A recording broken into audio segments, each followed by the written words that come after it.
Olá pessoal, tudo bem com vocês? Espero que estejam todos bem, todos com saúde, todos se cuidando bastante e em casa.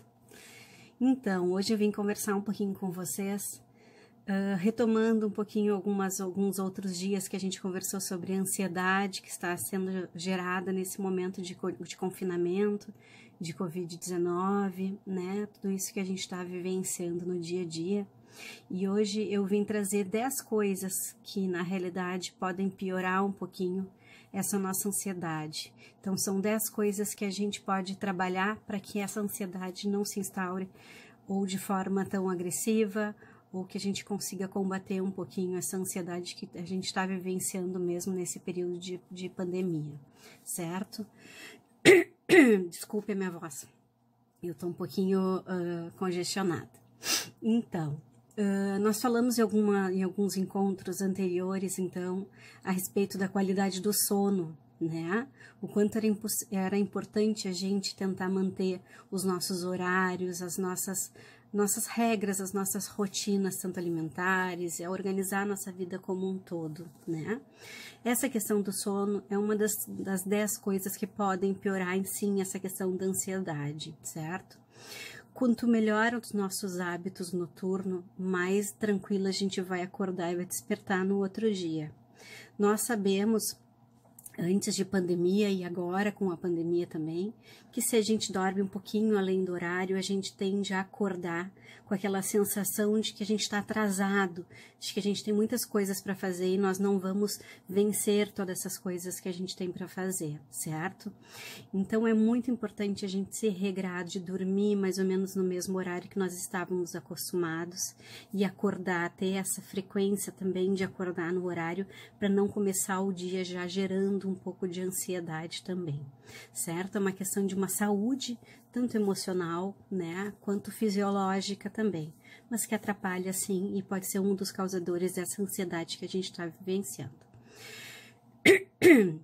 Uma das outras questões também que eu vou abordar, né, dentro dessas 10, e a segunda questão que eu assinalei aqui para a gente poder conversar hoje, é a questão das buscas, das pesquisas que a gente faz acerca tanto do Covid, quanto dos estresses, quanto da questão toda que a gente está somatizando nesse período de confinamento, né? Então essas buscas pela internet, pelo celular, busca por conhecer algumas coisas que estão, né, reter algumas informações que não estão sendo nos propostas nesse momento, infelizmente, por questões governamentais, enfim, né, que estão acontecendo. Então tudo isso acaba gerando um pouco mais de ansiedade também na gente.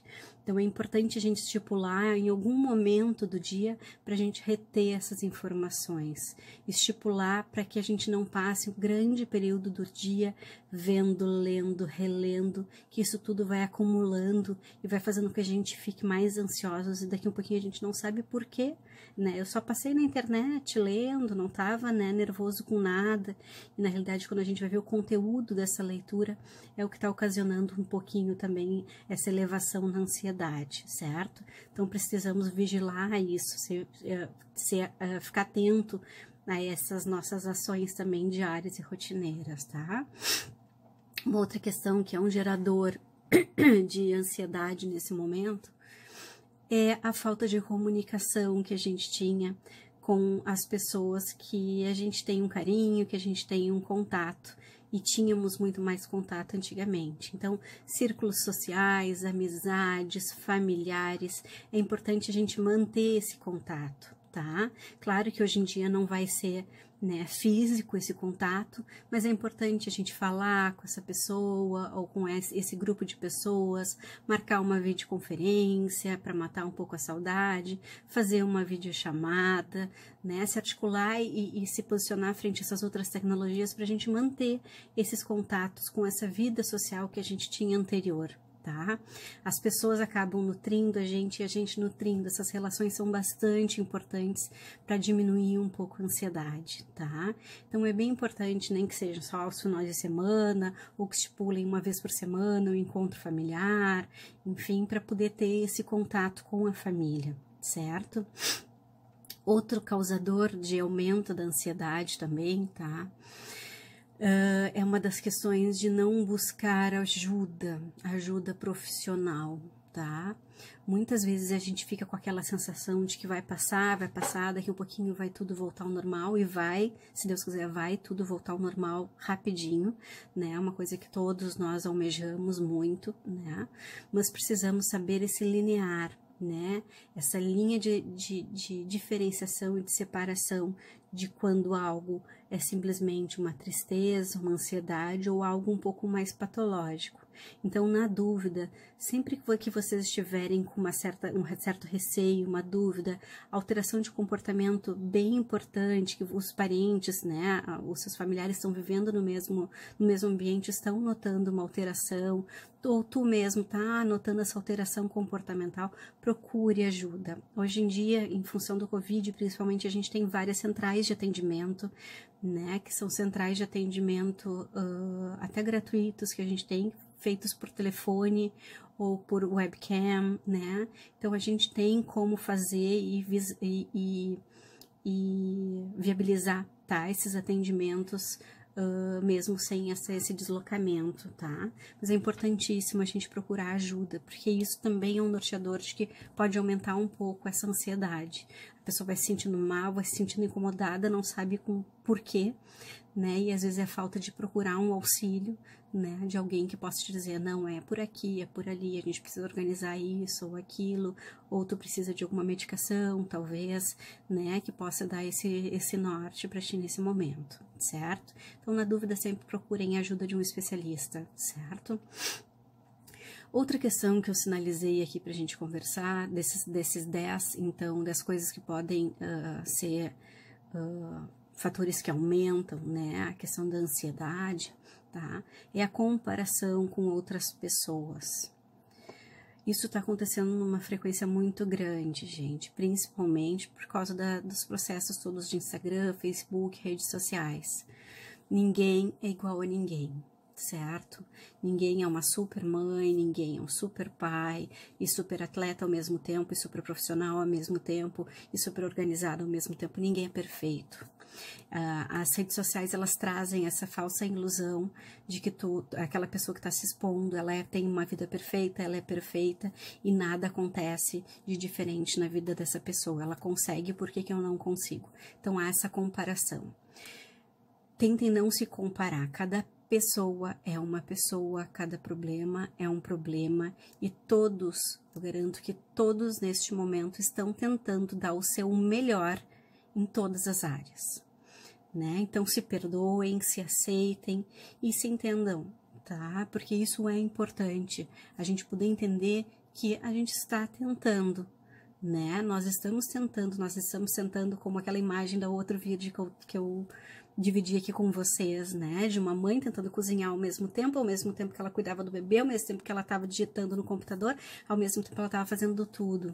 Gente, não é possível a gente fazer tudo com uma supremacia, com uma totalidade, né? Então, se respeitem, se aceitem nesse sentido, garanto que todos nós estamos dando e tentando dar o melhor possível neste momento, certo?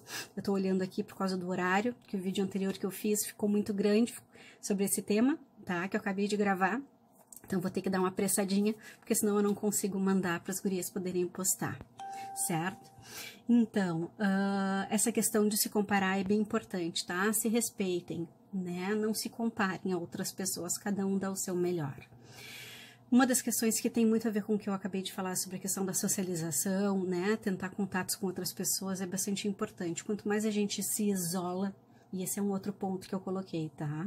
Quanto mais a gente se isola, mais a ansiedade tende a tomar conta também da gente. A gente se sente paralisado, como se não conseguisse dar conta, apesar de tudo aquilo que na nossa cabeça está acontecendo, e a gente está planejando, e a gente está pensando, às vezes a gente paralisa. Tá? Então, tentem não se isolar, tentem se comunicar com as pessoas, se ocupar dentro de casa com alguma coisa, tá?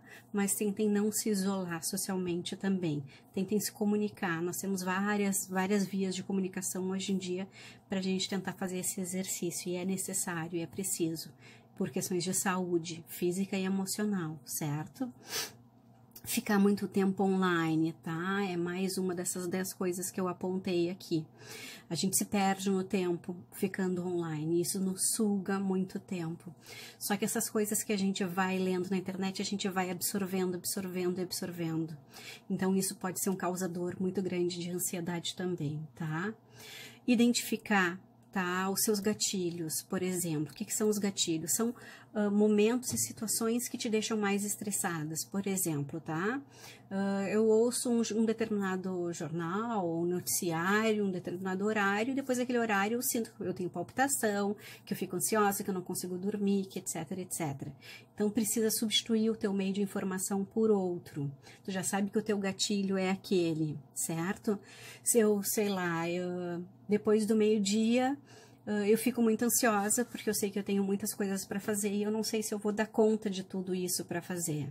Então, o que eu posso fazer? Eu posso organizar algumas coisas para antes do meio-dia? Como é que eu posso organizar essa minha agenda para que eu não me sinta tão ansiosa para depois do meio-dia, tá? Às vezes a gente entra num ciclo vicioso que a gente não se dá conta desses gatilhos, mas é importante a gente fazer uma autoanálise, tá? Para poder verificar algo que esteja nos fazendo mal, certo? Não se alimentar ou não beber direito também, tá? Na nossa nova rotina, né? Então, a gente às vezes tende a esquecer algumas coisas que a gente fazia anteriormente, na rotina antiga, digamos assim, né? Então, no nosso trabalho a gente tinha uma garrafinha, por exemplo, de água que a gente tomava, a gente ingeria aquele líquido, a gente tinha uma alimentação mais normatizada, um pouco mais regrada e agora tá bagunçada. Então, é importante a gente tentar retomar isso, porque isso também pode ser gerador de ansiedade. Quer dizer, eu tô vendo que eu não tô tomando água, isso vai me fazer mal para os meus rins, ou eu não tô me alimentando direito, eu tô comendo só porcaria, e isso pode me fazer mal, só que a gente continua comendo porcaria, então tenta respirar, tenta verificar o que eu posso fazer, o que eu posso agir para que isso se torne benéfico para mim, né? Positivo para mim, tá? E a última questão, então, que eu anotei para a gente conversar é sobre a questão da atividade física, né? A gente sabe o quão importante é a gente praticar algo dentro de casa fisicamente, para a gente poder ocupar a nossa mente, poder cansar o nosso corpo também, que isso vai melhorar também a nossa qualidade do sono, certo? Se a gente fica um pouco mais paralisado, a tendência é que a gente fique um pouco mais ansioso também. A gente precisa canalizar um pouco essa energia para esses gastos calóricos com o nosso corpo também. Nosso corpo está interligado com a mente, é um só corpo todo interligado. A gente precisa funcionar, se mexer, fazer esse sangue circular também, para que a gente também baixe essa nossa energia. Certo, pessoal? Espero que eu tenha ajudado um pouquinho, né, vocês. Peço que se cuidem, fiquem em casa, cuidem desses pitocos e pitocas. Eu tô morrendo de saudade deles, mas logo, logo todos nós estaremos juntos, certo? Um beijo muito grande em todos vocês e um grande abraço. Se cuidem.